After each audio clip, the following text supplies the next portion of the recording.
Good morning. I'm going to give you guys an update on this quickly changing scenarios here around the homestead about the wildfires, so stay tuned.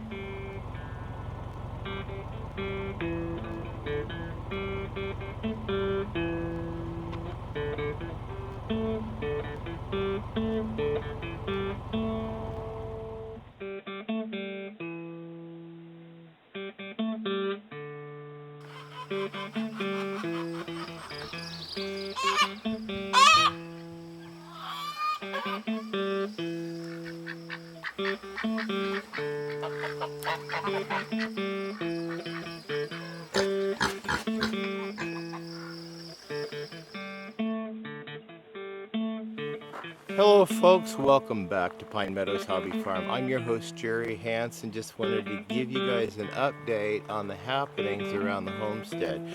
Right now, all I know is the entire county is in level 1 evacuation. That means think about evacuating. Level 2 is get ready to go, and level 3 is go now. We are in level 1. And level 2 is about the parameter of level 2 evacuations is about 5 miles away from the homestead. I recalculated the actual distance of the fire, and the boundary of that fire that is nearest us is about 12 miles, 10 to 12 miles. It depends on where you move the little distance lines on Google Maps. But so far so good. The only problem that I worry about is the embers that are still glowing and landing on the dry grass, which could spark a fire. So what I did is I put my sprinklers out, left them out all night long. My wife and I stood fire watch all night. I went to bed at 9, got up at 4 a.m. She went to bed at 4. She's sleeping now. I'm moving sprinklers around. And just so you guys know, we do have an evacuation plan. Number one is we pointed all the vehicles heading out. We got this vehicle right close to the house, and that's so my wife and mother-in-law could just come out of the house, jump in the vehicle, and get the hell out of Dodge. I have the pickup hooked up to the RV.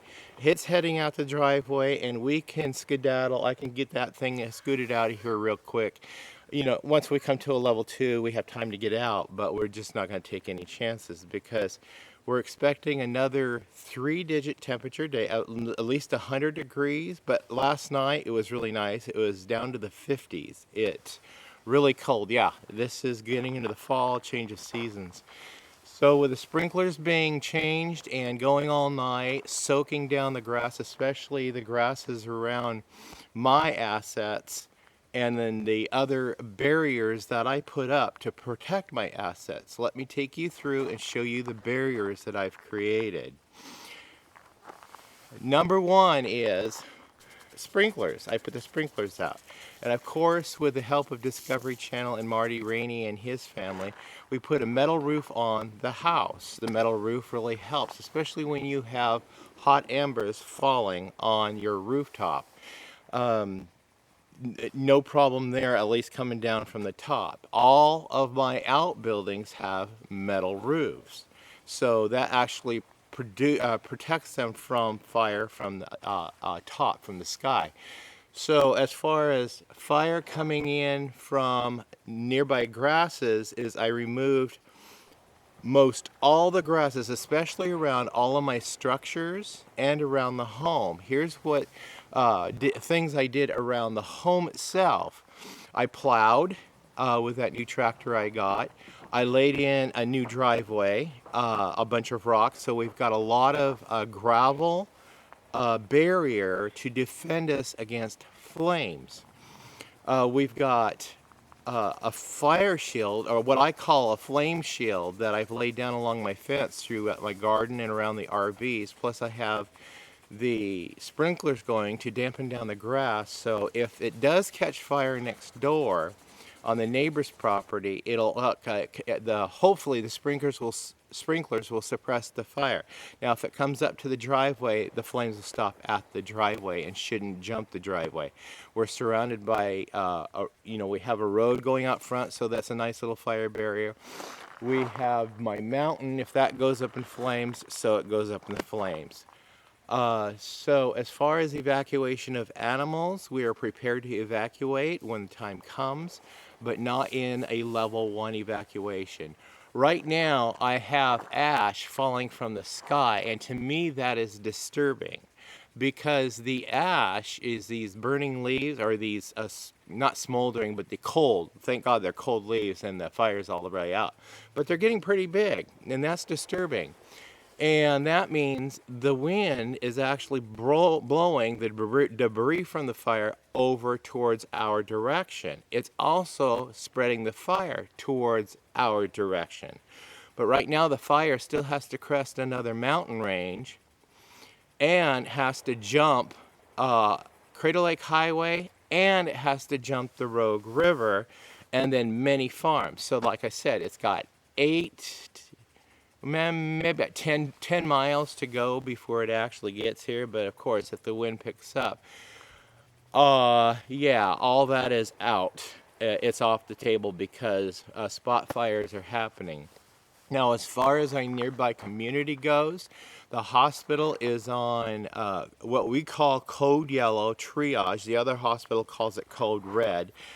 I called and made sure staff is okay. They've had staff there 24 hours already, because when they call that triage, staff can't go home. The hospital actually sits within a level 2 evacuation area. So almost all of downtown Medford, clear through Central Point, Oregon, up through the airport, is all under an evacuation alert. The town of Phoenix, I heard, half the town is in ashes. Part of Phoenix, or Talent, is in ashes. I haven't heard any damage out of Ashland yet, but I know several homes have been lost. My friend and neighbor who lives down the road, both of her children have lost their homes. So this is a very hostile and tender situation. But as far as our evacuation plans go for the Hansons, we're ready to scoot. And I've spent 7 years building defensible positions around the homestead, and I hope they hold up. Yeah, that's all I can hope for. At least we'll have, hopefully, a house to come back to. And then again, if it burns, it burns. I'm insured. I've been homeless before. We've rebuilt what we have now. If we have to, we'll do it again, but at least we have the land. So that's all I have to say about this as far as what's going on today, and that's this morning's update for September 9th, 2020, of the conflagration that the governor has declared here in the Rogue Valley of Southern Oregon. Please stay tuned for more updates. I'm going to upload some videos I've already produced. I'm going to go ahead and make those go live just for something to do, because all I have left to do here on the homestead is just watch and move sprinklers around. So maybe do some more maintenance on the homestead and just keep one ear to the news to see what's going on and where it's going on at. We'll keep you updated. Be safe, be kind. We'll see you guys. Bye-bye.